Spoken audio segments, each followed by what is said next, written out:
Hey mga kalapatids, magandang araw po sa ating lahat. Ito po, binisita natin ulit ang ating kaibigang loop visitor. So ito nga mga kalapatids, tatlong araw na po niya dito sa loop natin, sa area natin. So ito, recovery na siya. Ang ganda na ng ano niya, oh. Droppings niya mga kalapatids.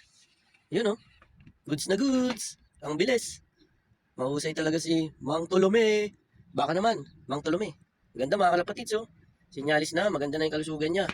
Ano lang talaga siya, molting mga kalapatids. Nung dumating siya rito, nagmumold siya. Tapos medyo may gumulpi yata sa kanya. Kaya medyo napapanot siya dyan. Oh. Siguro napalaban to. Nung nandun pa siya sa loop. Loop niya. Ayun oh, okay na yung droppings. Oh, may itim oh.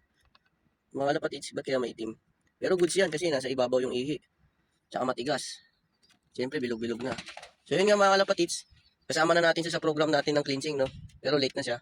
Painumin natin ng anti-respiratory. Yan, mga kalapatids. Katulad ng mga ibon natin, kasama na siya. Na papainumin natin ng anti-respiratory. So ito, tatapon na natin itong tubig. Palitan natin ng glucose powder para lumakas siya ulit. Malakas na siya mga kalapatids. Goods na yung condition niya. Tara, let's go. So yun nga mga kalapatids, pakainin natin yung loop visitor. Ito, nagmix tayo ng garlic powder tsaka ng yung malunggay powder. Antibiotic. Mga kalapatids, pakainin natin yung bisita natin para lumakas siya ulit. Tapos painumin natin siya ng glucose. Okay mga kalapatids.